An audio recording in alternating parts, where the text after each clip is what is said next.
Ko snuck out of the house for the first time at night to wander the streets since he couldn't get any sleep. He felt a sense of relief and belonging as the place was completely quiet. He recently began having this issue after rejecting a love confession from a girl at school just because he didn't understand the concept of dating. Ever since that day, this boy hadn't gone to school and couldn't get a wink of sleep during the night. He walked the streets looking through his phone for advice on how to battle insomnia. The people of the internet, probably Reddit, told him to confine in loved ones or get completely drunk. In that moment, a light shone on his face, and I thought it was Truck Kun about to claim another victim, but it was just a vending machine selling beer. The kid was curious and stretched out his hand to purchase one. A lady named Nazuna suddenly appeared next to him and noticed that he wasn't old enough. Ko was afraid and ready to go to jail now that he got caught by this unknown who could have been an undercover. He made a pathetic excuse in his panic and attempted to flee, but the lady caught him so fast and told him not to worry because she isn't a snitch. She quickly deduced that he couldn't sleep and informed him that she could help with that while they took a stroll. According to her,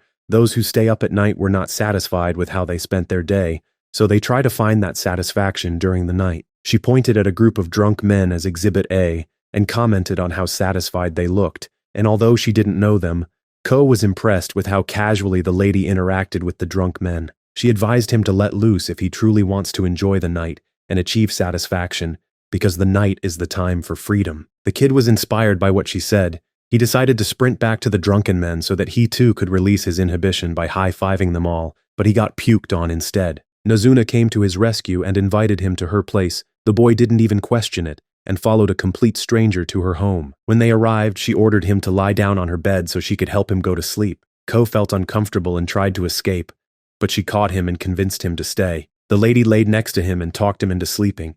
He didn't understand what was going on and thought the best he could do was pretend to doze off. Nazuna didn't waste any time and sunk her teeth into his neck to suck that natural sriracha. She couldn't believe how amazing it tasted, but was caught off guard when Ko woke up. He noticed his natural sriracha coming from his neck and wondered where it came from. Mizuna told him a terrible lie saying a giant mosquito did it, but she forgot that the evidence was all over her mouth. Ko soon figured what was going on and thought that he must have turned into a vampire as a result of being bitten. She burst his bubble saying that that is not how it works.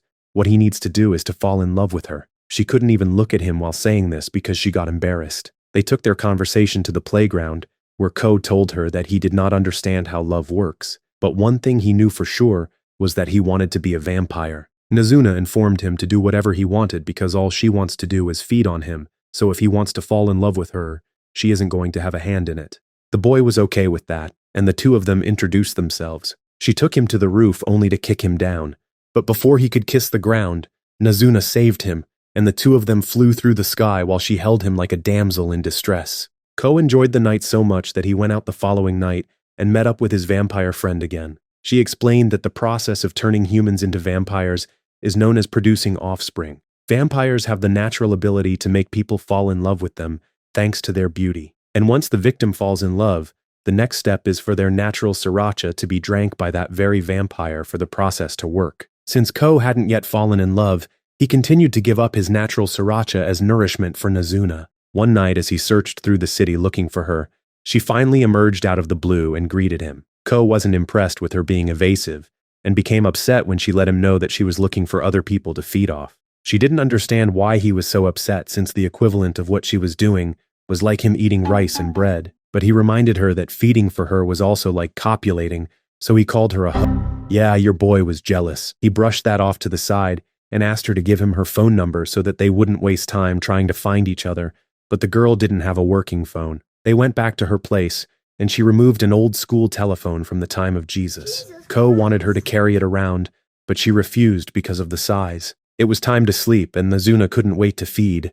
The boy denied her and told her to go find someone else if she was so hungry. He was still pissed about her looking for other people to feed on. The girl came clean, saying that she was actually looking for him, but she was too embarrassed to admit it. Ko forgave her and pulled his top down like some shy girl and told her to feast. The meal knocked her out, and he was glad that they both were wandering around looking for each other. The next night, they struggled to find one another again, so Ko brought a transceiver in the form of a watch so that they could get in touch.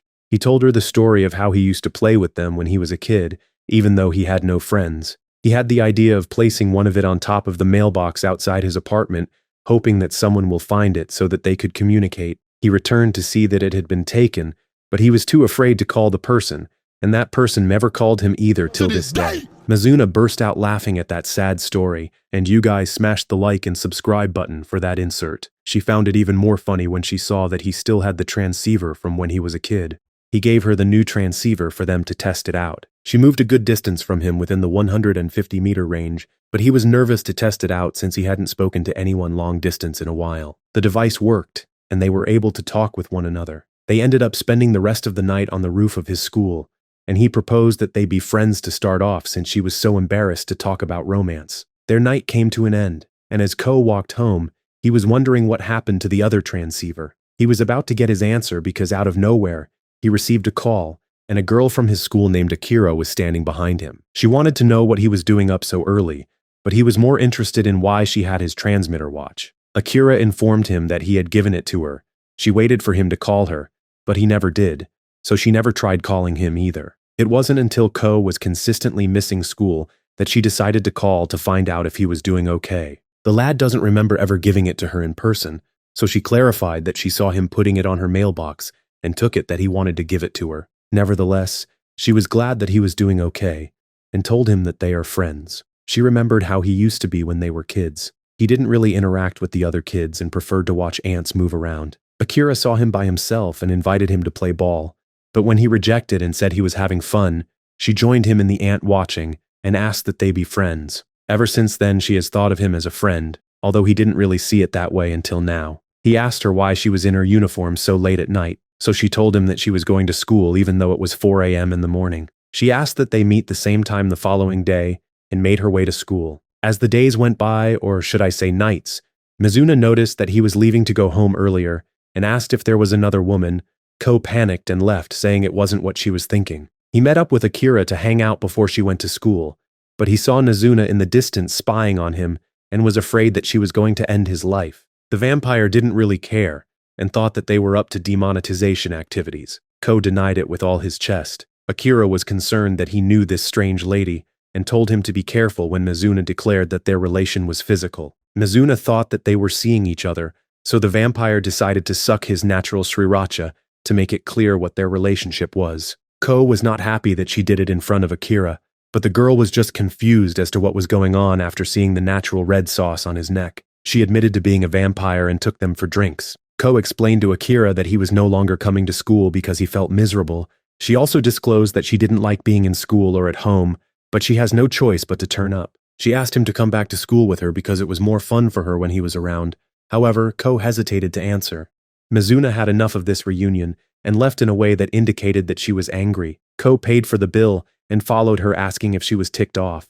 Mizuna denied being angry and scolded him for being annoying and told him to figure it out before storming off. He lost sight of her and walked around looking for her but had no luck. He took a break at a bridge and used the device to call her to know why she was angry with him because he honestly didn't understand. She appeared in front of him and let him know she was mad that he didn't answer Akira straight away when she asked him to return to school with her. He explained to her that he only hesitated because he didn't know how to tell Akira that he never wanted to go back to school now that he decided to become a vampire. She laughed and was over it. Mizuna noticed that he had blood on his lips after he tripped climbing the stairs, so she helped herself to a taste which made it look like a kiss. The vampire left him in confusion after getting her daily meal of natural sriracha. The following night, he decided not to meet up with her just yet even though he saw her waiting for him. He was too embarrassed to confront her, so he took a walk to think about what happened the previous night.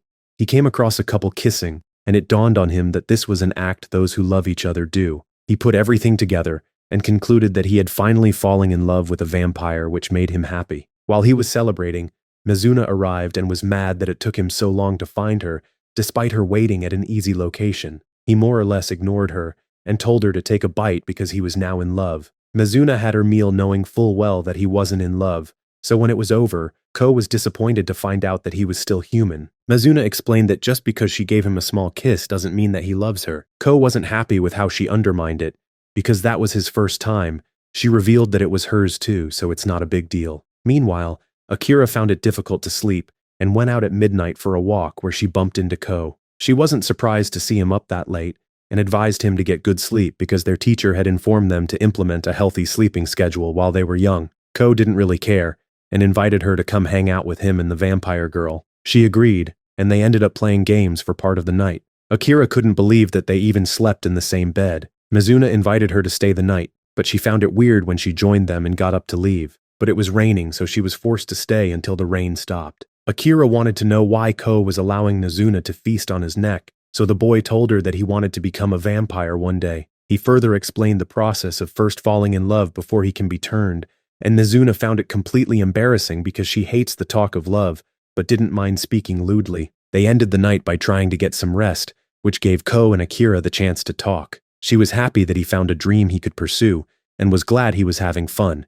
She just hoped that he would one day come to school with her, and then said goodnight before dozing off accidentally. By the time she realized it was absolute morning, and she was late to school, Mizuna asked her if she was feeling satisfied because she slept like a baby. Although Akira was irritated by the question and didn't answer, she walked to school feeling satisfied indeed.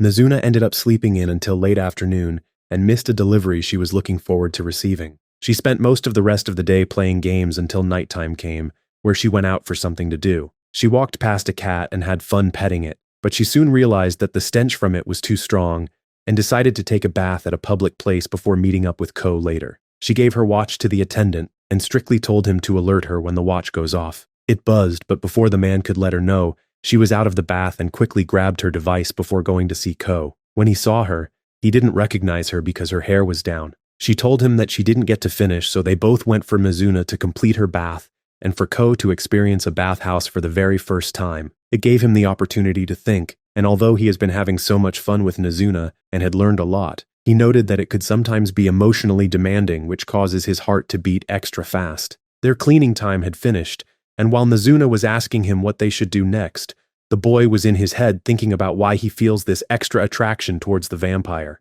She had to snap him out of his thoughts, and right then, he asked her to feast on his neck. Ko had figured out that having his natural sriracha sucked not only allowed him to calm strong emotions which helped him clear his head, but it also allowed him to gauge his feelings for Mizuna.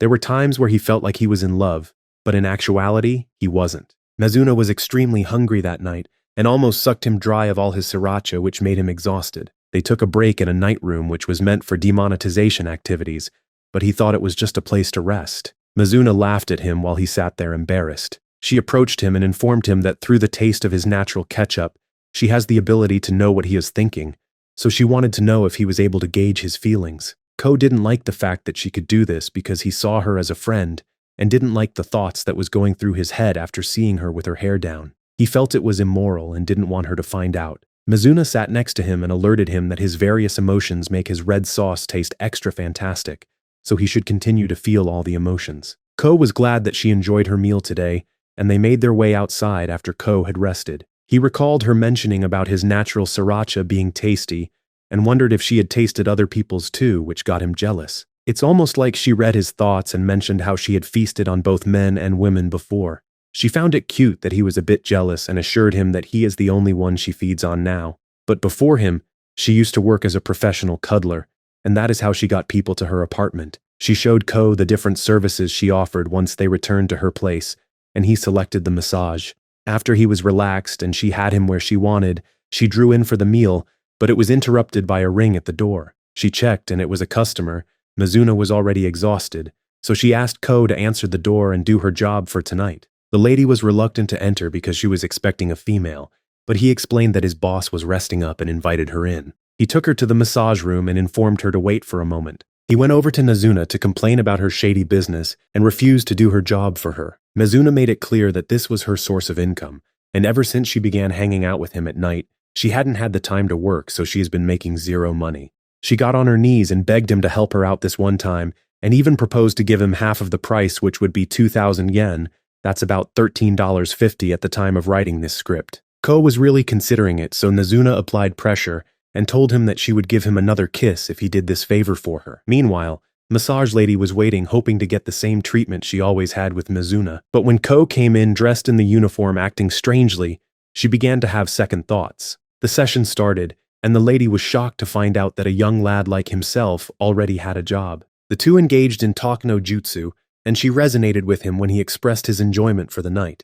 She too had similar feelings when she was younger. Massage Lady began to lower her guard and opened up about her work and how she has to pretend to like her bosses and colleagues. Although the work is fun, It cannot be done by one person, so interacting with people is a must for her. She often gets exhausted, and that is why she became a regular customer of Nazuna, so that she can relax a little. As she spoke, the lady began to cry because she remembered that she couldn't deal with the work environment anymore. The crying soon turned into weeping, and Ko didn't know what to do. The phone started buzzing from her boss calling her to come to work. The woman got up to leave since she would get into trouble for not responding. She was used to going in at stupid hours just to keep her job. Ko first didn't want her to leave since he wanted to get paid, but when he looked past the money, he decided to intervene since he saw himself inside her. The boy told her in a creepy way that she had no choice but to spend the night because she deserved to relax. He called out to Nazuna, who responded to his cry by passing through the wall. Massage Lady's brain started doing backflips out of confusion by what she was seeing. Ko informed the vampire that he didn't want the lady to go to work, so Nazuna threw the woman out of the window. It took a second for her brain to fully understand what was going on, and she began to panic, believing that this was the end. But Ko and Nazuna grabbed her before she got a deadly massage from the ground. After she caught her breath, Ko apologized for what happened and explained that he didn't want her to go to work after seeing her cry. His opinion was that if anything made someone feel that bad, then they didn't have to do it. She told him that this isn't like school. Bills need to be paid, so adults need to go into work regardless of how they feel, because that's just the game of life. Ko randomly blurted out that he wanted to be a vampire so that he could enjoy the night, and although Massage Lady found what he was saying to be crazy and started to laugh, she admired his vision of being free. She admitted that she couldn't be as free as him, but thanks to him, the pressure she felt had reduced a lot. She turned around to go back to work at 2 a.m., but not before expressing her wish to become a vampire. Ko shouted out to her that when he becomes a vampire, he would turn her into one also. The lady was glad to hear that and went on her way. Some nights passed and Nazuna wanted them to do something different, so he proposed that they go to a nighttime pool. Ko couldn't believe how grown-up this pool was in comparison to his gym class. As he chilled, he saw two guys hitting on Nazuna, and she played along just to get Ko jealous. He couldn't take the laughing anymore and went over to claim her as his girl by dragging her away from them. Their night came to an early finish because Ko was mad that people were approaching her. She admitted that she played along to mess with him. The vampire felt kinda bad, so she flew him into his school swimming pool for them to have a nighttime cool pool party of their own. She apologized for teasing him, and the night ended with her feasting on his neck for that sweet, sweet sriracha which made her drool. Ko was later walking in a busy street and was hoping that no one will recognize him. A voice called him from behind which made him shit a few bricks. He turned around to see that it was Massage Lady. She bought him a drink and thanked him for offering to turn her into a vampire because her having that option removed the pressure of life from her. She went on her way when it suddenly began to rain. Ko took shelter under a bridge and saw a blonde girl named Sari being hit on by some guy, but she rejected him. She saw him looking and waved at the lad, and before he knew it, the girl was standing in front of him. They ended up talking about how she pretends to date men for money just to kill the time, but she is extremely picky with whom she accepts. Ko didn't think that was a good way to spend the night, but she found him to be funny and weird, so she instantly became interested. She stole his drink and took a sip while walking away. Ko followed her to get his drink back, and within a blink of an eye, the girl closed the distance and called out his name while trying to take a bite. Nazuna sensed the danger and dashed in to save Ko by removing the blonde girl's hand. She picked it up and reattached it, which made it heal instantly. Sari didn't understand why Nazuna was keeping him alive if she didn't want to make him an offspring, so she wanted to suck Ko dry until he permanently lost his soul. She tried again to approach Ko,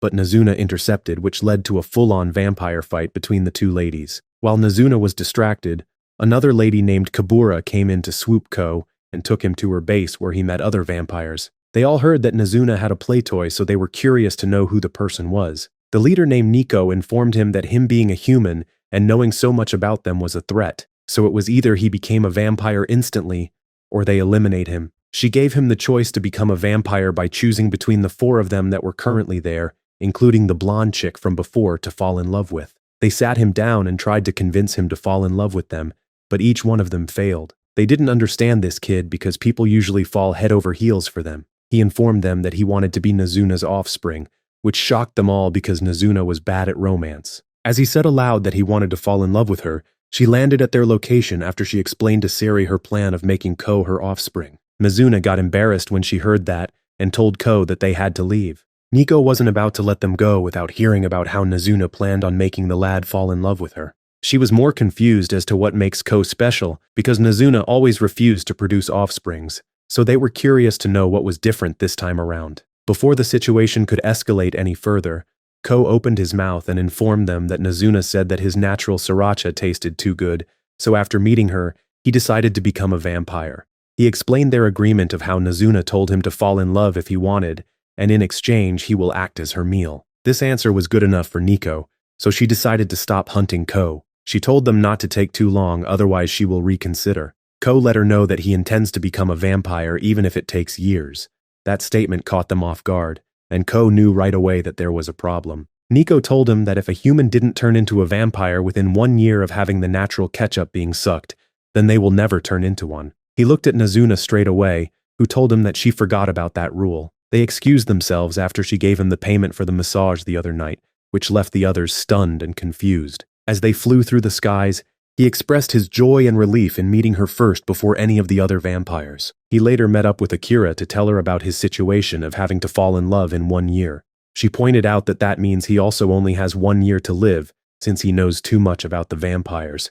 If he doesn't achieve the goal within that time frame, it is likely that Miko will hunt him down and eliminate him. Ko began to freak out after the information sunk into his brain, but Akira told him to calm down and offered to give him advice on how to achieve his goal. She made her way to school thinking that perhaps she shouldn't have told him. As she walked up the stairs to get to class, she saw Mahiru sleeping on the floor. She wanted to know what was going on, so they took a seat, and he informed her that he had been staying up all night just to see a girl he was crushing on. Akira wondered if this was a trend and hoped that he wasn't dating a vampire. Mahiru found that statement to be strange, but the girl shut off that topic. He moved past it and asked about Ko because he hadn't seen him in school for some time now. He was hoping that the three of them could hang out soon like how they used to when they were kids. He asked Akira to send his regard to Ko the next time she sees him. Meanwhile, Ko bumped into Sari while he was out and attempted to run away, but she caught him telling him not to worry since they are cool now. They ended up having a chat about his situation, and she gave him an idea to take Mizuna out on a date, which could help him fall in love faster. He took the advice and went to ask her, but she rejected it faster than Zoro getting lost. The boy forced her to agree after he turned her game off. He took her to the movies, but she hated it because it was a rom-com. He then went with her for a drink, and she knew right away that someone had put him up to this. She took the list of things to do that Sari gave him and didn't want to do anything on it, so she went home. Ko also went to his house and laid on his bed like a plank of wood, knowing that he lost too much aura. Elsewhere, Nazuna was feeling hungry, so she knocked on Ko's window saying that they should at least do the last thing on the list, which was a meal overlooking the nightscape. As they flew through the sky, she reminded him that all the time they spent together were considered as dates, so he should just continue to do what he was doing. She then got her meal, but the two ended up losing each other. Ko strolled around looking for her since they didn't have their communication devices. He walked past Mahiru hoping that the guy didn't recognize him, but Mahiru was like, "Hey, isn't that Ko?" And the two of them ended up going to the park to have a talk. Ko had always looked up to Mahiru because he was the perfect kid who was good at everything and liked by everyone. So when Mahiru addressed him as a friend, Ko was extremely happy. Akira joined their conversation and informed Mahiru that Ko was skipping school just to chill with a girl. When Ko told him that he was having fun, Mahiru received a text in that moment and excused himself to go meet with someone. He thanked Ko for giving him encouragement, and even Akira could sense that Ko was a little too ecstatic about being thanked by Mahiru. She returned home to try and get some rest while he continued his search for the vampire. At her location, Nazuna saw Mahiru and a girl holding hands moments before Ko arrived. She got inspired by them and stretched out her hand for her and Ko to also hold hands. One night when Ko was on a walk, Sari spotted him and jumped in his direction with excitement to see him. But Nazuna was close by and rocked her face with a sweet knee that I'm sure felt like a car crash. She recovered and ended up getting in a slapstick fight with Nazuna. Sari told them that she had no intention of harming Ko, so Nazuna should chill out a bit. The blonde vampire said her goodbyes, but Ko followed her to see if she was okay, because he remembered her making a comment on things not being fun for her. She informed him that she was telling lies, but then invited him to karaoke. When they arrived, she wanted to know if Nazuna was fine with him chilling with her. Although Nazuna was pissed, she told Ko that he could do as he pleases. As they were singing, one of Siri's toy boys was banging on the door, which got Ko a bit freaked out. Siri was very popular with the guys, and she began to hate it since the guys wouldn't leave her alone. Ko tried to talk to her to understand how the issue could be resolved, but she got angry telling him not to act like her therapist. She stood up and told him that a proper solution would be to eliminate the people who bother her too much. Ko wasn't on board with this idea and was sure that if she spoke with the person outside, she could reason with him. But when the dude came in, Ko could see in his eyes that he was completely obsessed with Siri, and he couldn't be reasoned with. She launched herself at Glass's boy to eliminate him, but Ko jumped and pushed him out of the way.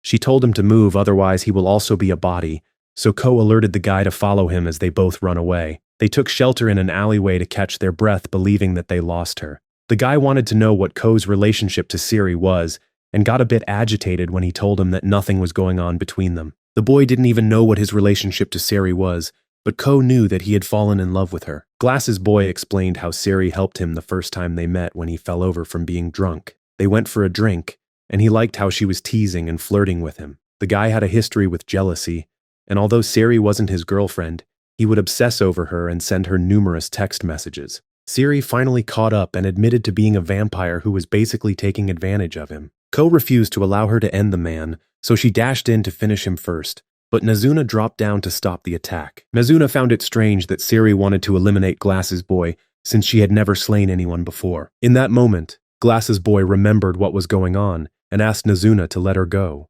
He began to talk, but Siri didn't want him to. The guy revealed that he wasn't supposed to have fallen in love because the two of them were friends who had a lot of fun together. Sari was tired of all her interaction with humans being all about romance, so she just wanted a normal friendship. Mizuna allowed her to get up, and she told the man that they could no longer see one another and decided to let him live. She asked him to forget and pretend their interaction never happened. Ko realized that it was Siri who had the issue in this situation because she liked having a friend, but her option of resolving the problem with the man by ending him was unreasonable. He suggested that the two of them should talk it out as friends. She told him the whole situation of how humans and vampires cannot be friends, and pointed out that Nazuna and Ko were the only exception. She broke down crying because she had so much fun with him as a friend and didn't want to give that up. Glass's boy said that he didn't want to be apart from her because he had fallen in love.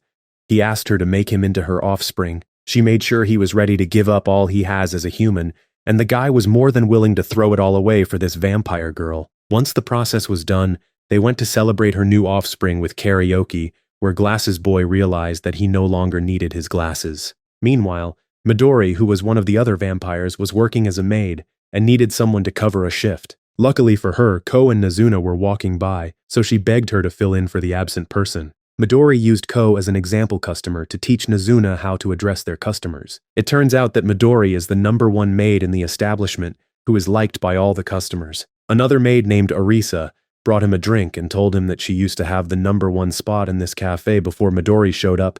She admitted that she envied her. Later that night, while Ko and the two vampires took a break, Midori received a message warning her that some creep had been taking pictures of the maids secretly and posting it online. When Ko had a look, he noticed that they were only pictures of Arisa. Midori was impressed he was able to discern this and asked him to help her catch the creep. As he studied the photos, he saw that some of them were pictures of her while she was getting ready. Arisa came into the changing room where he was sitting and informed him that he heard about what is going on from Midori. From the angle of where the picture was taken, he knew it was in the direction of the window. He opened it to see a platform where someone could stand and take a picture. He excused himself when she told him that she wanted to get changed. He met Nazuna outside, who was on break, and told her of his findings. They saw a door that led to the balcony of the staff changing room, but it was locked with a padlock. He didn't want to break it, so he and Nazuna accessed it from outside when she jumped up. Ko was positive this was the only place the pictures could have been taken, but he was confused since both paths to access the balcony were difficult. Nazuna straight away thought that the culprit was Midori, since no normal human could jump all the way to the top. As they spoke, Arisa opened the window and got startled when she saw them outside, but Nazuna assured her that they were just investigating, so she shouldn't be worried. After she had finished changing, Ko took some pictures from the window and confirmed that the angle was right. However, it seems as though the person who took the picture knew how to frame a shot and speculated that they were good at taking selfies. Ko considered all the clues and figured out who the creep was. He called both vampires to the staff room and told them of his plan to catch the person. They heard Arisa coming in to change after her shift, so he and Midori hid in the locker while Nazuna exited and told Arisa that she is the last person to change for the night. He explained to Midori that all the pictures were taken when the cafe was closed and Arisa was alone. They heard the window open, so he came out of the locker to find Arisa mounting her phone to take pictures of herself. Ko sat them down and explained that the pictures were too clear to be from someone who would be sneaking around.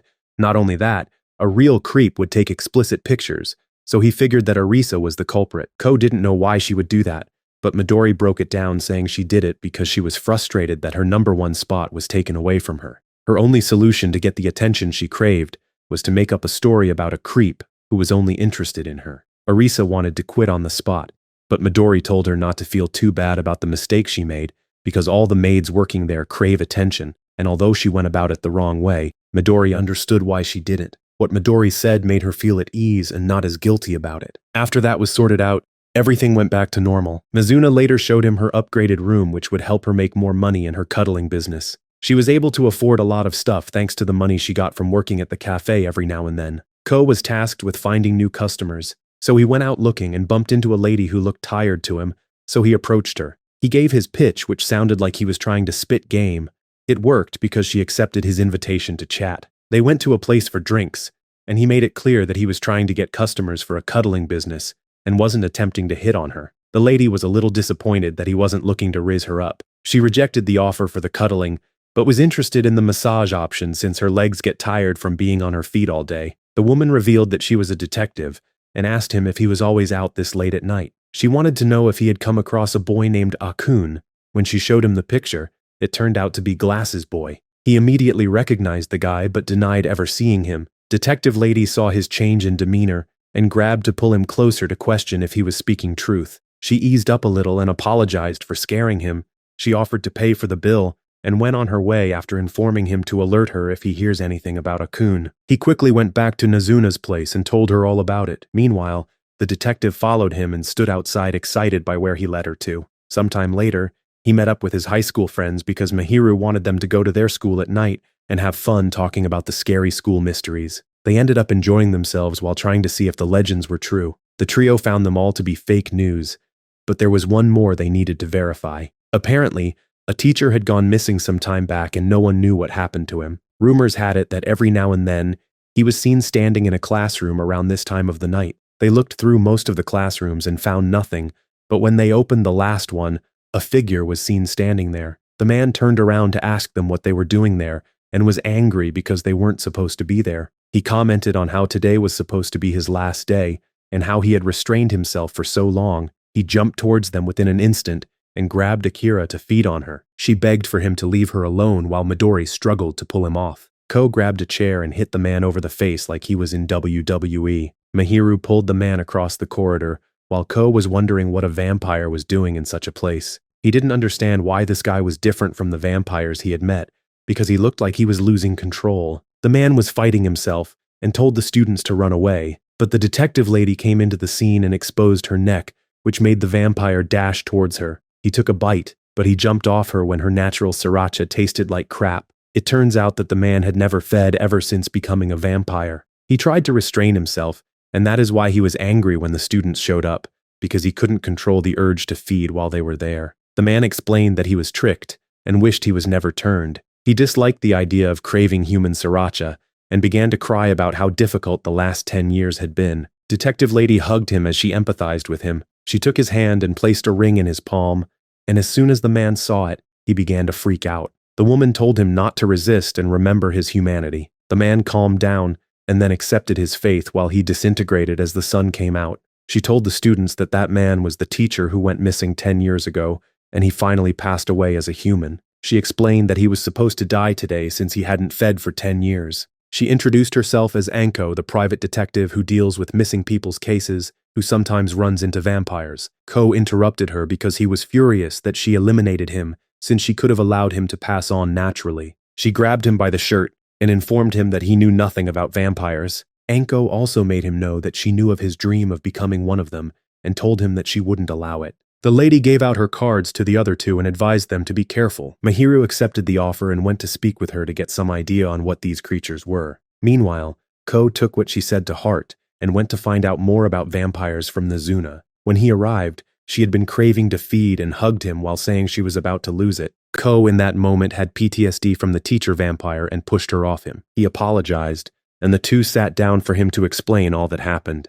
He was worried that she could one day become like that. She grabbed his face and assured him that it will never happen to her. She assumed that the man was starving, and that is why he was acting out in that manner. They went out on a walk where she explained further that she heard that if they didn't feed for 10 years, they will pass away. Ko was becoming unsure if he really wanted to turn after seeing that the lady knew how to eliminate the sriracha suckers. Up until now, Ko had no fear of the creatures, but after witnessing what happened at the school, the boy was shook to the core. He assured Mizuna that he was okay now and exposed his neck for her to feed. After that, he met up with Mahiru, who wanted to know why he was so hell-bent on being a vampire. He questioned him if he really needed to turn into one to have the type of fun he envisioned for himself. Ko couldn't really give a straightforward answer. Mahiru was extremely concerned, especially given what they experienced at the school.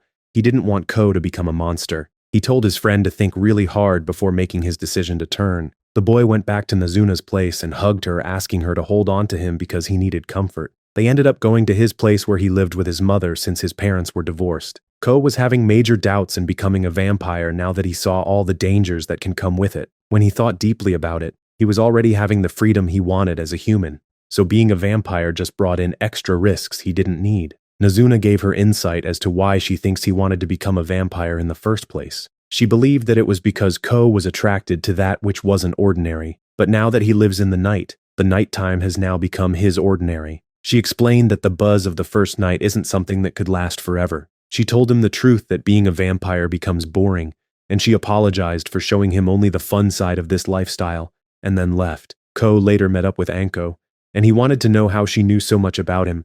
She even knew his browsing history, which freaked him out. He got to the real point of why he came. He wanted to hear from her why she hated the idea of him becoming a vampire. In Anko's eyes, those creatures were unnatural beings who were pure evil and only created problems always. She spelled out the two realities and asked him if he was really happy with the idea of feeding on humans for the rest of his life, or if he liked the idea of not feeding at all and then passing away in 10 years. She pointed out that since he hadn't yet fallen in love, she wondered if he was even capable of having romantic feelings, which she thought was good, since she wouldn't have to convince him. She was aware that if he didn't turn, then the other vampires would eliminate him and Mizuna because he knew too much about them. Anko also told him that if he did turn, then he would die by her hands. She assured him that she would protect him if he chose to remain a human and that she would end all the vampires. Ko didn't like that outlook because he didn't believe that they were as evil as Anko was making them out to be and felt that they had respect and empathy for humans. She didn't like his answer, so she called the police to report his night activity to them, which would prevent him from coming out at night. Ko quickly tried to make his way home before they could catch him. He found a place to hide when he heard the sirens and was thinking on what to do next, since he didn't want to go to Mizuna's place and get her into trouble. While deep in thought, one of the vampires named Hatsuka found him and invited him to his place. Hatsuka was actually a boy who liked dressing up as a girl. As soon as they arrived, his 3 offsprings came to welcome him with absolute joy and obsession, while Ko was wondering what the hell was happening. He was made to take a seat while the guy was getting ready. Ko began to notice that Hatsuka was different from the rest of the other female vampires, but he couldn't put his finger on it. It wasn't until Hatsuka asked him to grab a towel for him did he find out that he was a male. He assumed that Mizuna would have told him. Meanwhile, Mizuna went over to Nico's hangout spot to inform them that Ko had decided not to become a vampire, so she wants them to give him a pass and leave him alone. She also came to warn them that if they tried anything, she would have to eliminate them. Nico wanted to know what exactly Ko meant to Mizuna, because she didn't understand why she was being so protective over him. As that was going on, Ko informed Hatsuka that he was having second thoughts about changing. He then told the guy about all that happened, including the details about how the detective allowed the teacher vampire to taste her horrible sriracha and how she placed a shiny object inside his hand before he died while being exposed to the sun. Hatsuka didn't really have much information and revealed that just like humans, vampires do not know everything about themselves. As they were talking, he got a notification from the Dori, who took a picture of a table that was broken thanks to Miko being angry at Mizuna. Ko was concerned when he learned that Mizuna was probably in bigger trouble than him. Hatsuka informed him that vampires don't have set rules, so he doesn't know what will happen to Ko. The boy got up to go save Mizuna, but Hatsuka pushed him back and proposed that Ko become one of his offsprings because that is the only way to save Mizuna. Ko pointed out that since he finds it difficult to build attraction, he wouldn't be able to become the offspring of anyone. Hatsuka told him that all he has to do is to trick Ko into believing he has attraction for him. That way he can turn the guy into a vampire. This is what he did with his 3 offsprings. Ko rejected his offer and said that he wanted to fall in love with Mizuna, so he prepared to leave. He figured that if Hatsuka had no intention of exterminating him, then he would be fine to confront Nico and the rest. He ran all the way there and saw the place in a mess. Nico informed him that Nazuna just left a few moments ago, but she had to express herself and talk about her feelings just for Ko to be safe. He quickly left to catch up with her, but the police saw him and wanted to have a chat with him. He didn't have time for that and escaped to look for her. He found her by the vending machine they first met at, and she was shocked to see him there. She thought he would be mad at her for pretending to know how to have fun at night when she herself was bored every night prior to meeting him. She didn't want to speak to him because it seems as though she had confessed her feelings for Ko to Miko. We learn that the condition Miko and Nazuna came to an agreement on was that she would actively try to make Ko fall in love with her. Ko didn't know any of this. He was just glad that they didn't do anything to hurt her. He let her know that he had so much fun, and he knows that she did too. He asked that they should stay together and find new things to do during the night. He saw that she got embarrassed while he was holding her and turned around, but she spun him in her direction and kissed him while saying within herself that she would become a vampire worthy of Ko's love. The boy just stood there confused. Some time passed, and while Nazuna and Ko were enjoying video games, Nico came into her apartment to put an end to their fun so that the couple could concentrate on the goal of making Ko fall in love. Nico took him to talk about how things were going between him and Nazuna. She and the others disguised the meeting to look like they wanted to help him build that affection, but in reality, all they wanted was to gossip and hear details about his love life. He fell for their trick and spilled some of the tea while they got their fix of gossip like a crackhead on crack. Meanwhile, Hatsuka was responsible for making sure Nazuna did all she could to make Ko fall for her. He sensed that she wanted to ask for advice, so he took her to freshen up with new drip. Nazuna wasn't really feeling the change in clothes and felt that it was too restricting, but Hatsuka thought it might do the trick for Ko. They went for a drink, and she wanted to know how she could get Ko to love her. Hatsuka noticed that Nazuna actually loved the idea of romance, and wasn't honest with herself about her true feelings for Ko. She knew he was speaking the truth and couldn't handle the conversation, so she drank herself to sleep. Ko arrived at their location, and Hatsuka told him to tell her that she looks cute when she wakes up. He was carrying her home, and was thinking aloud about what Hatsuka said. Nazuna heard him saying that he thought she was cute always. On a different night, the two were taking the train to Tokyo and were discussing their situation and how Ko only had 10 months left to love her. When they arrived, he was basically bad-mouthing Tokyo, which Nazuna wasn't a fan of, so she was possessed by the demonic slapping spirit of Will Smith and gave him a backhand to the face. She brought him there not for them to only have a different experience, but to also study the numerous couples who were in romantic relationships to get an idea of how it works. Ko, through his own observation, noticed that romance was being painted as something special when it was just a part of natural human existence. They went to a zoo and ended their night by the waterside, where Nazuna feasted on his neck after she expressed how much fun she had being in Tokyo with him. Elsewhere, Mahiru was on a date with the girl he spoke of some time back. He told her about his difficult situation with Ko. She wanted to know if he was willing to make up with Ko, and Mahiru told her that he always looked up to him. She took his hand and informed him that he should go see his friend. As that was going on, Ko was having a one-to-one with Akira, who wanted to know what his plans will be after he turned. She was really worried about him being like the guy they encountered at school, so she offered her natural sriracha for him to feed. He agreed that it's all cool, so long as she doesn't fall for him. Akira responded with an emphatic "ew," and they both laughed about it. Mahiru came in running and wanted to know if their friendship will be affected once he turns. Ko assured him that they will still be friends. Although Mahiru was still not 100% okay with it, he let Ko know that he could feed on him whenever he was hungry. That statement made him and Akira laugh because they were also just talking about the same thing. His girl, who was named Kiku, also arrived to see how his talk went. She introduced herself to Ko, and as soon as they shook hands, he knew she was a vampire, so he retracted his hand and ran away saying that he had a meeting with someone. She quickly caught up to him and asked why he smelt like a vampire. He wanted to know if Mahiru knew what she was. He didn't like the idea that his friend was being tricked and refused to let this continue. He was expecting her to be hostile, but Kiku begged him not to tell Mahiru because she wanted to be the one who tells him. She informed Ko that she had no intention of turning him into one of her offsprings, and her biggest worry was that he would hate her if he found out what she was. She asked Ko to help her with this situation. He advised that she should tell him regardless, and not to wait for the perfect opportunity. The girl got livid because she just told him about her fears and how she wanted to wait for the right moment. When it looked like she was about to attack him, Mahiru caught up to them and asked what was going on. She felt like she had no choice now, other than to tell him what she was.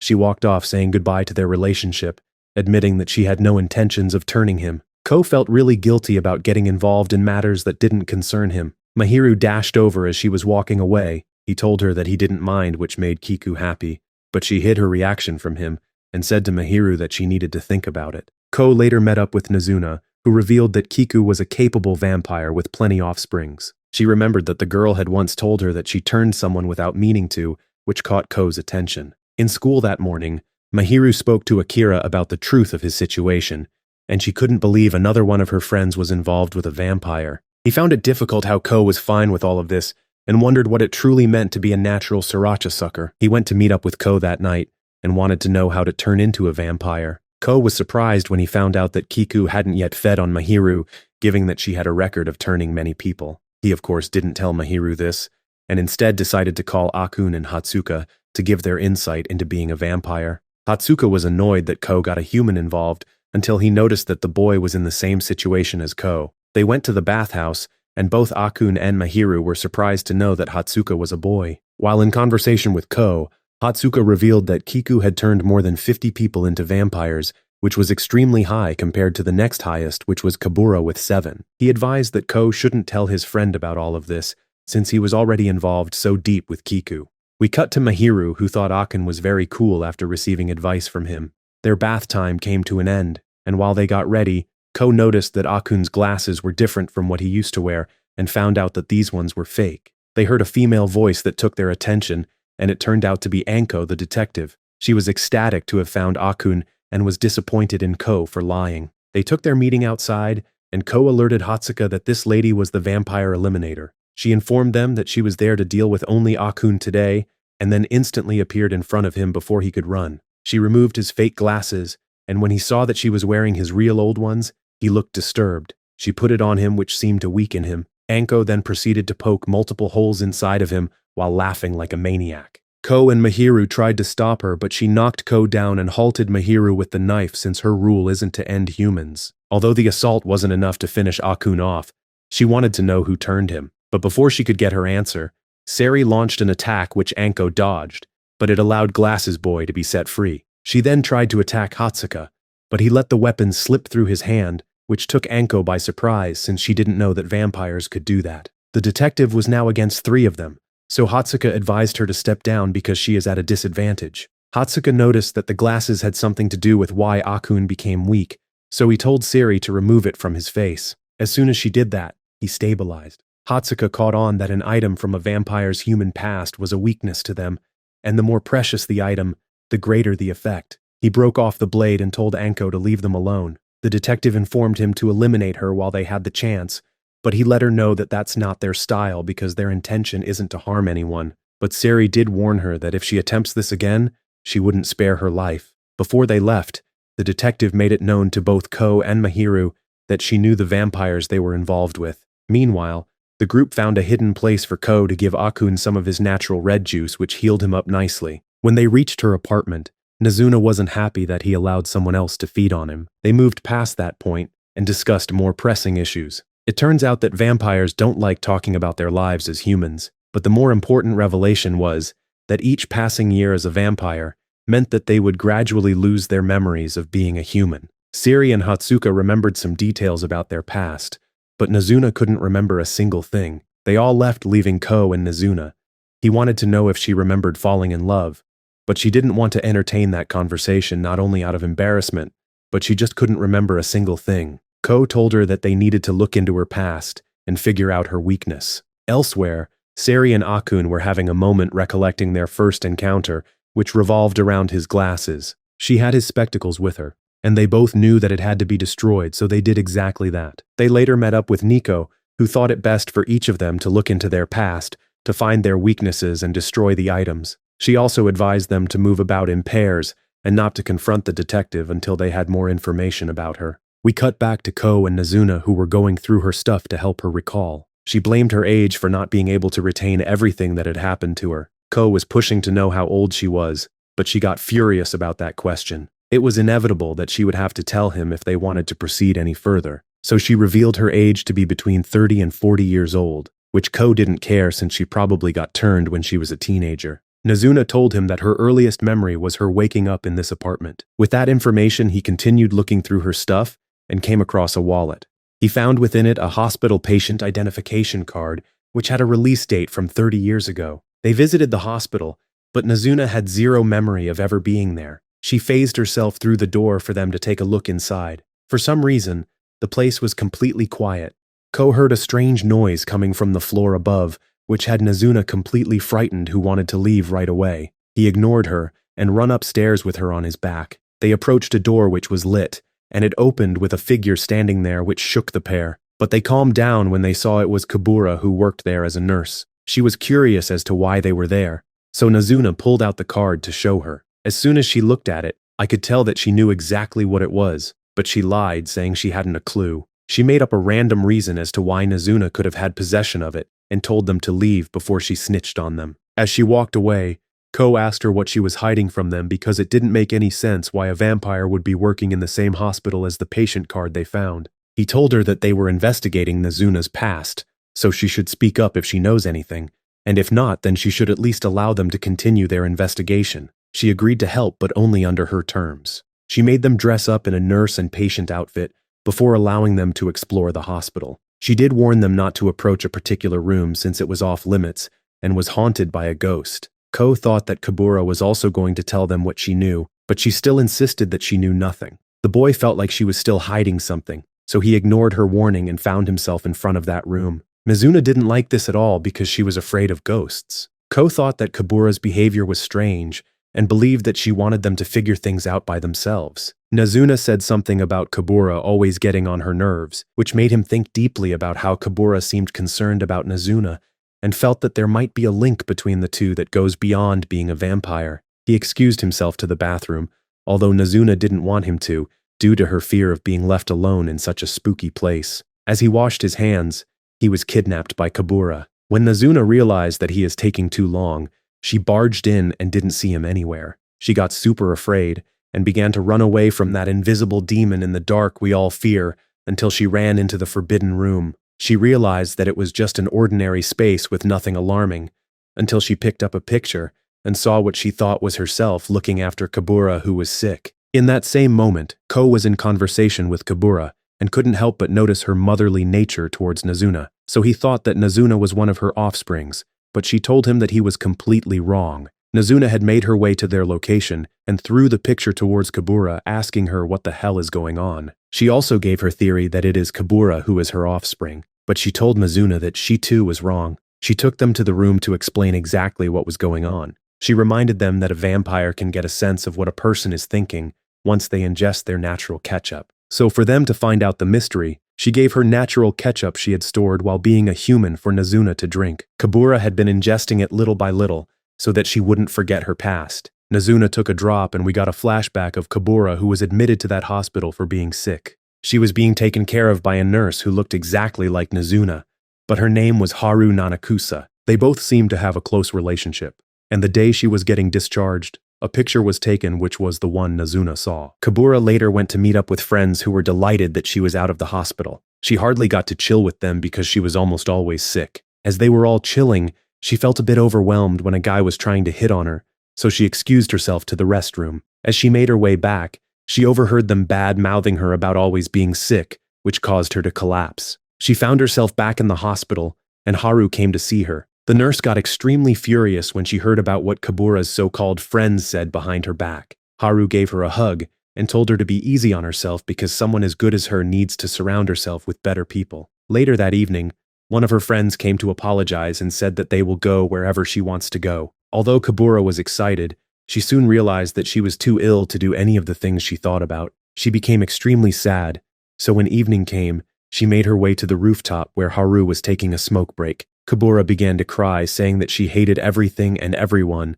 including her parents. She wished that she could do the simple things in life like run and hang out with her friends. She even wished that she could fall in love. Haru asked her if she had someone in mind, but Kabura was certain that she already knew who it was. Haru revealed herself to be a bloodsucker and fed on her patient, which turned her into a vampire. Now that Kabura was completely cured, she enjoyed all she wanted, including getting tipsy with Haru on beer. After they got more free drinks thanks to two desperate men, Haru informed her that the director of the hospital, who was also a vampire, offered Kabura a job as a nurse at the establishment.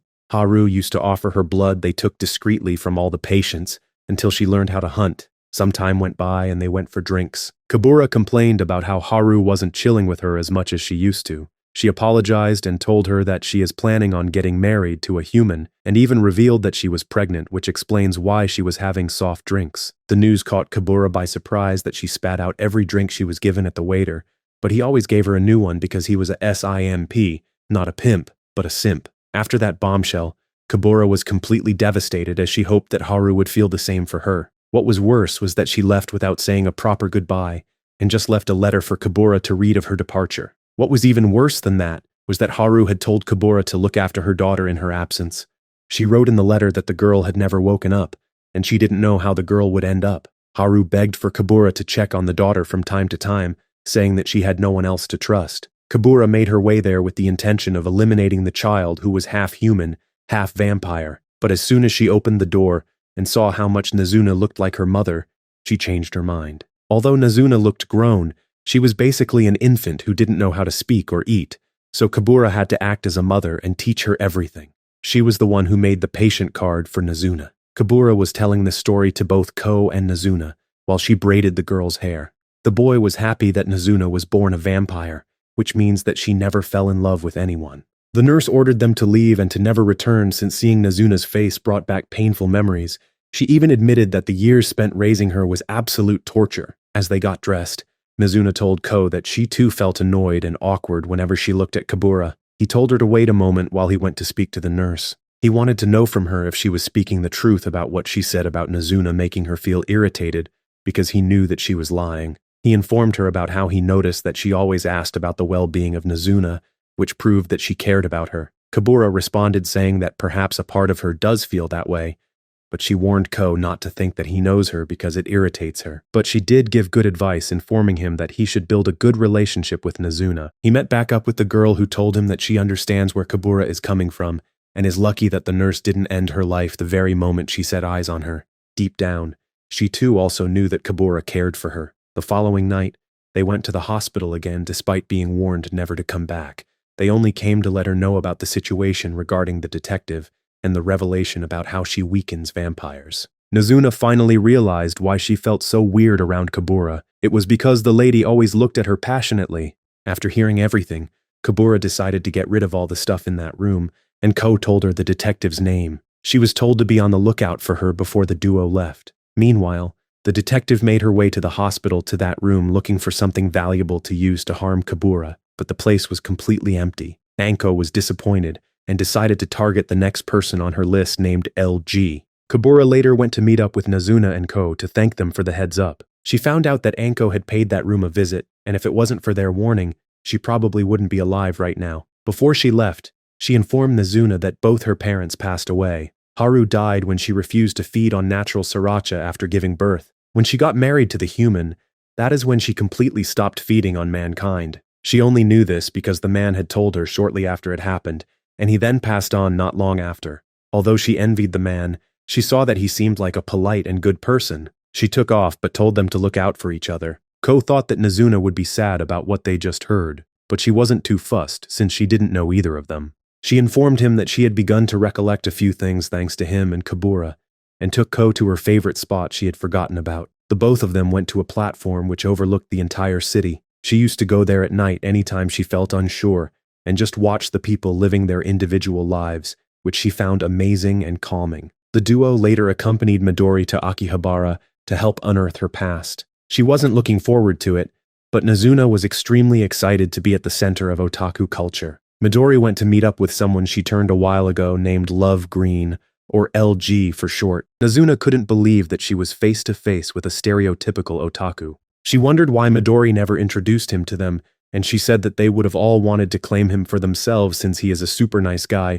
who knows a lot of things and gives an attentive ear without being argumentative. She told them the story of how they met about 20 years ago. You see, Midori's type had always been what some people considered as strange men. She went to a meetup for a game release, and that is where he fell in love with her before she turned him. He told them that he didn't just become fond of her because she was a vampire, but it was because she wasn't like other people who treated him like a weirdo. Ko was so impressed with his story and thought he was too cool. They got to business and informed him about the detective. The reason why Midori came to him became clear when he let them know that he did extensive research into her past some time back to find out all he could about her human life. He was in possession of all her items, and although it hurt that he had to get rid of them, He understood why they had to be destroyed. They wanted him to also get rid of his belongings, but he refused to even tell them what his most valuable item was. He managed to get them off topic when he told the story of why he is big-boned despite being a vampire. Turns out this guy was eating a lot of ramen, even though vampires saw anything other than human ketchup to be repugnant.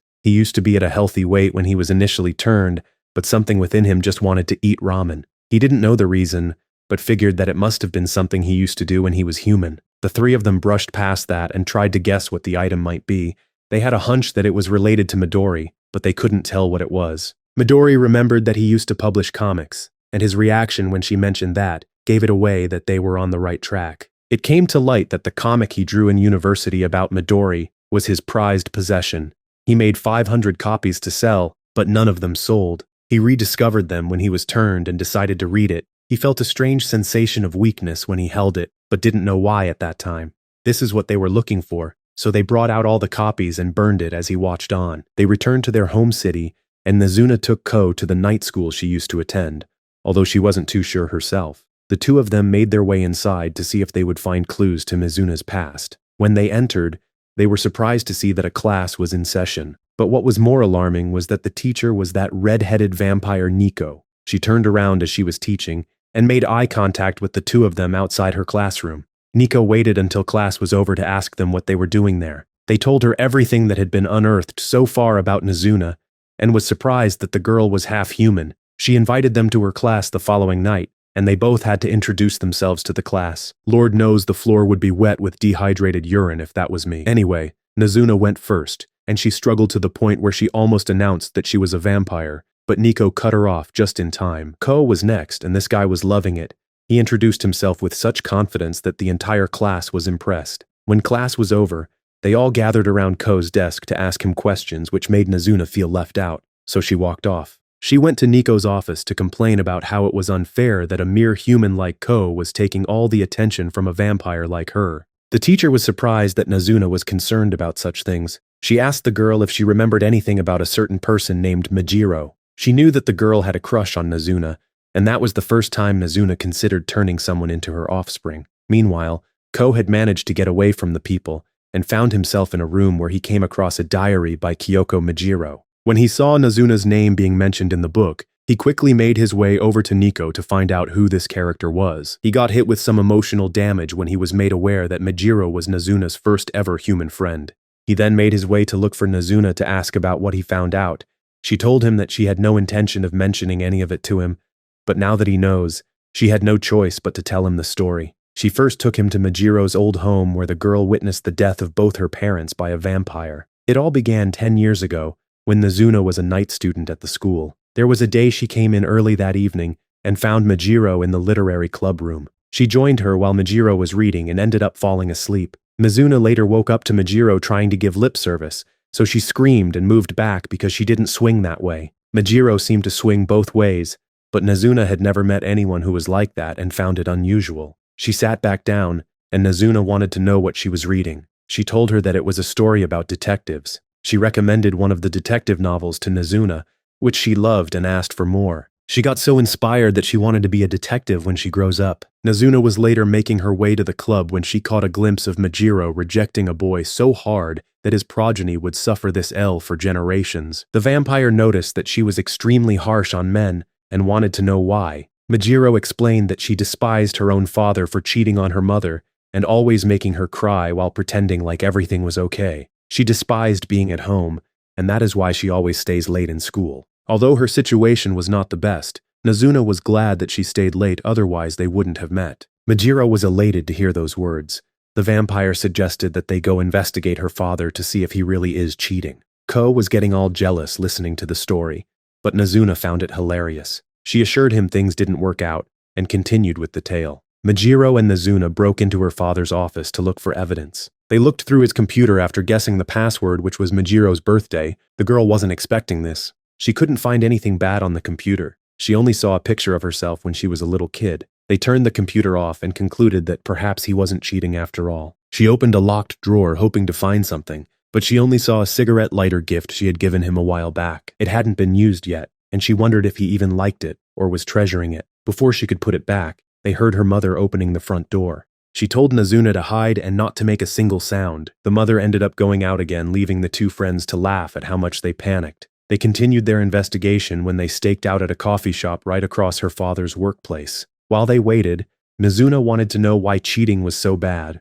Majiro explained that she hated the idea that her father was putting useless females over his family.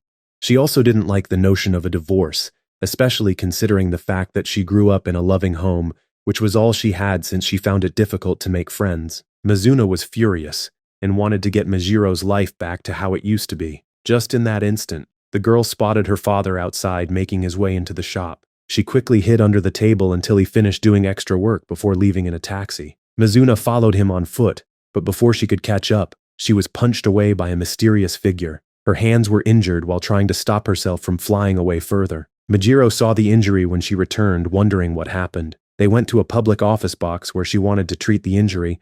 However, Majiro was shocked to see that it was completely healed. The vampire revealed her true nature, which made Majiro fascinated. She wanted to know if she too could also become a vampire out of curiosity. Mizuna told her the condition, so she noted it down. She ended up staying up all night and only went home the following day. When Mizuna later saw her that night in school, she wanted to know if the girl got in trouble with her parents. Majiro informed her that they didn't care. Her father didn't even go home that night, and her mother was too angry to notice she was absent. Majiro began to cry, saying her mother didn't care for her anymore. So Nazuna jumped on the table to console her. She complained about her chest feeling tight and having no friends to talk to about this. She asked Nazuna for help, so the vampire told her to become her offspring. That way they will be together forever. Although she laughed initially, she liked the idea and gave herself up to be turned.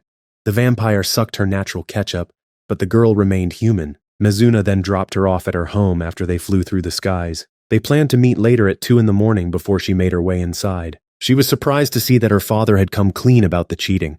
He promised to stop his stupid behavior and be loyal to his family. Her mother also apologized for neglecting her, but Majiro fell to the floor crying, telling them about how lonely she had felt. It turns out that it was the girl's 18th birthday, which was on Halloween. They presented her with a cake to celebrate. She asked him about the lighter she gave him and why he hadn't yet used it. The father told his daughter that it was too nice for him to use and was afraid that he would lose it. He ended up lighting up a cigarette so she could see him use it. He commented on how nasty it tasted and went to light up a new one, but the lighter fell out of his hand, so she picked it up for him. The guy was sweating when he held onto it and began to freak out. He hit Majiro across the face, which sent her across the room. The mother came out running and couldn't believe her husband had laid hands on their daughter. The man seemed completely off, as if he was losing his mind.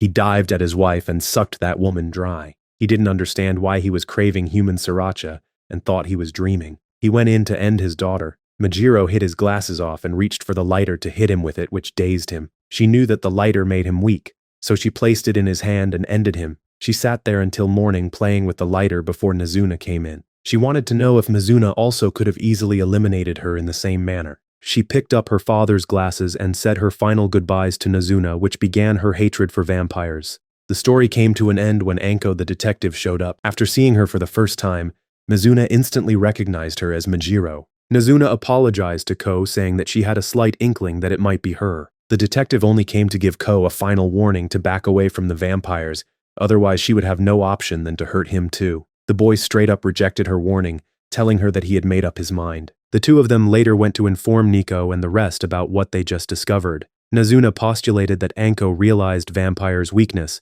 after she eliminated her father. She apologized for withholding this vital information from them and promised to take care of the situation. When the meeting was over, Ko bumped into Akira while making his way home early that morning. They had a chat, and she informed him about how Mahiru was sleeping during class and how busy he had been since Halloween is coming up. Ko had a feeling that Anko might be planning something, considering it was the day she lost her family. He went to tell Nico about it, who didn't think the detective would try anything in the upcoming festival in front of so many people. Nevertheless, the day came, and Anko attacked a man who was trying to pursue a girl, even though he had a wife at home. She promised not to tell his wife as long as he allowed her to borrow his costume. The detective went through the crowd and found Miko by herself before shooting her in the head. Since it was Halloween, the crowd thought it was a movie scene, so they weren't too alarmed, especially considering that Nico was still moving. By the time she had woken up, Anko was long gone. Nico didn't have a clue what happened until two boys informed her that she was shot with a gun.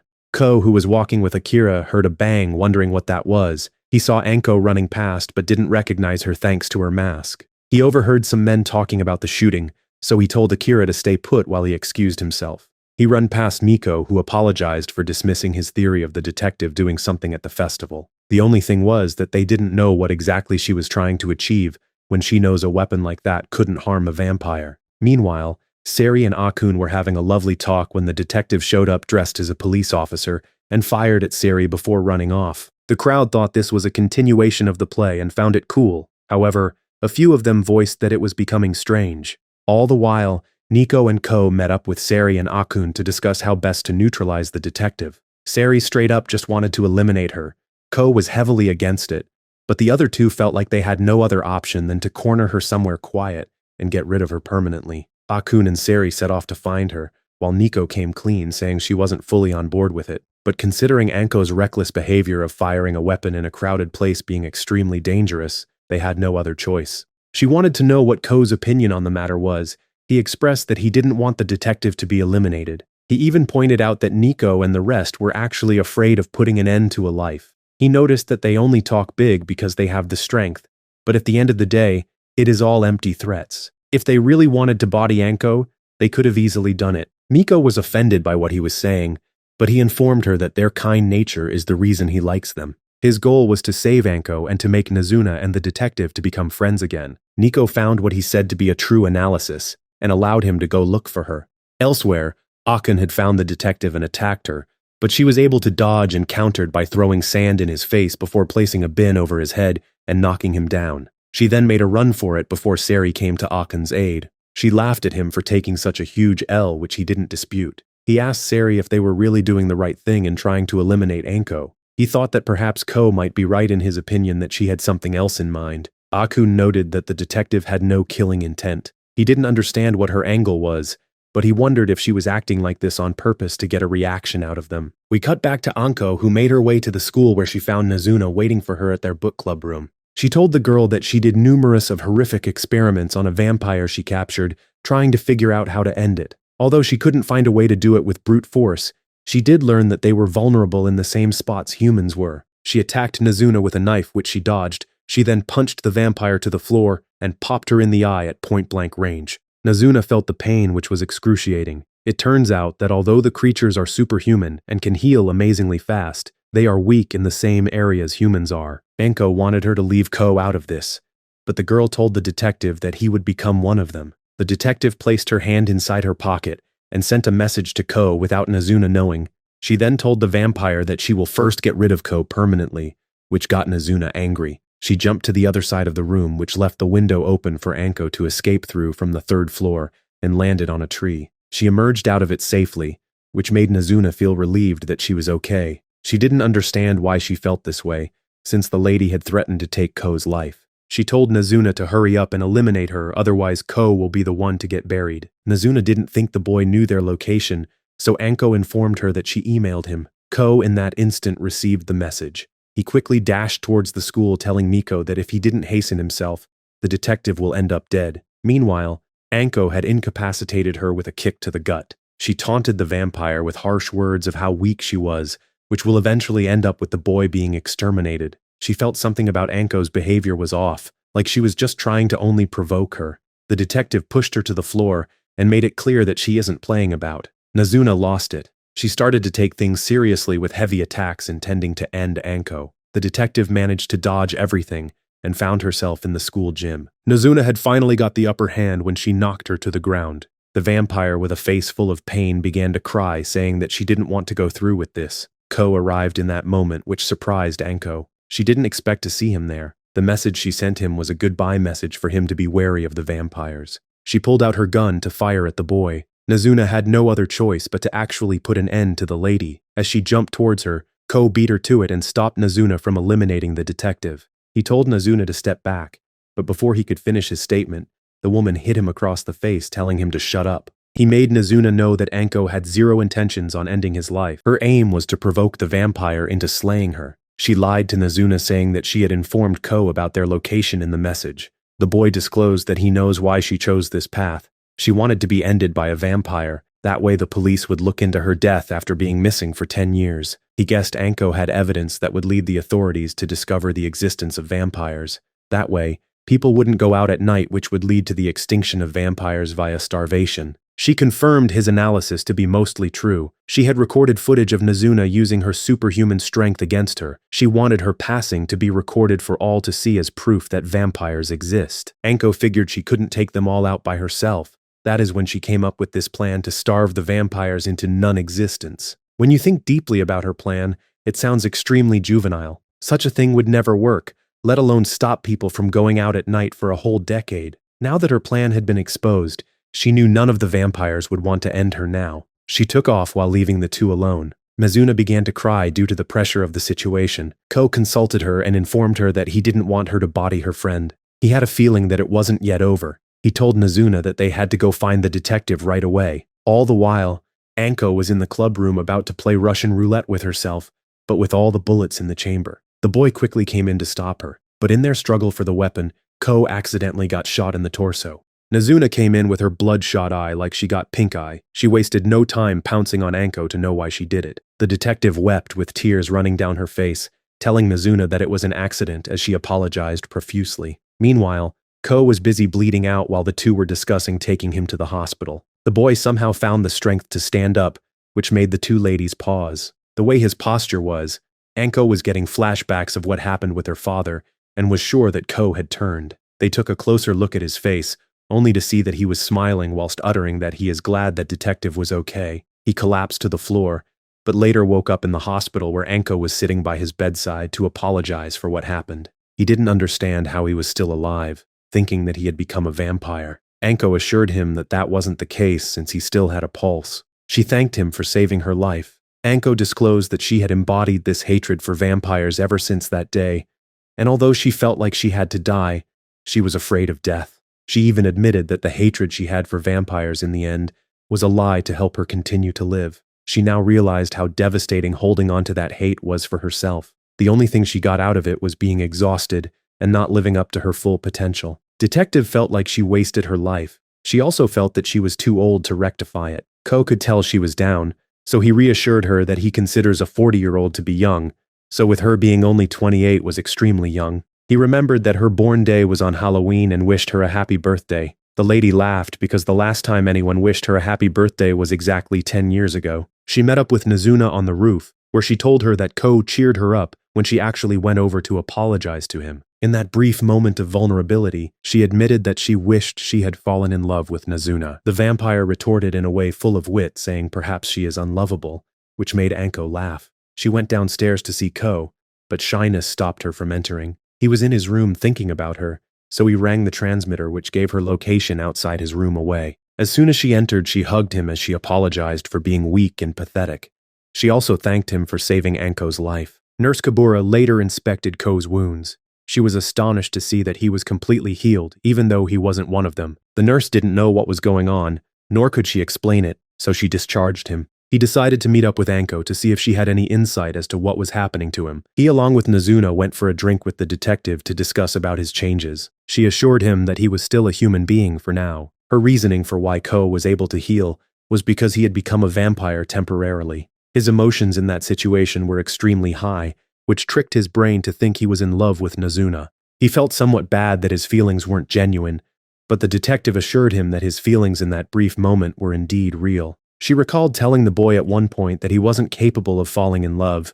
She retracted that statement with an apology. The lady took one sip of her beer, which rendered her completely drunk. She began to spit out profane absurdities from her mouth about the couple, making them feel hella uncomfortable. Ko ended up carrying the lady over to Nazuna's place to recover from her drunken state. Nazuna offered to go buy her water to sober up, while Ko was hired by the detective for a cuddling service. He really didn't like being in this situation. Anko asked him to just speak to her as a distraction, because she felt terrible. He basically did a recap of his life up to this moment. One thing he learned from his adventure was that adults were just like kids but grown up. He came to the realization that some grown-ups can be useless and pathetic. Detective opened up about how lost she felt, realizing that she had wasted 10 years of her life.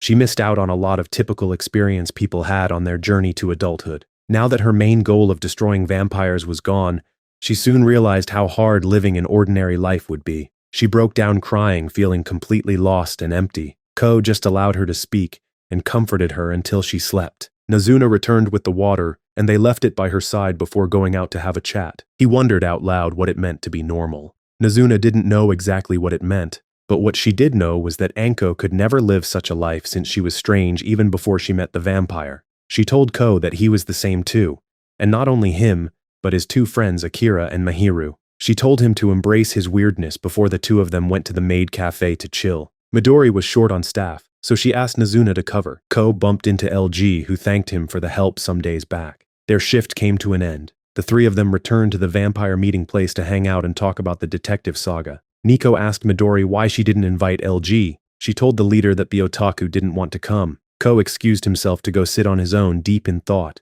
He told Nazuna, who later came over, that he wanted to help Anko find the vampire who turned her father so she can get answers. That way, Detective wouldn't feel like she wasted 10 years of her life. Nazuna liked that idea and told the rest that they were leaving.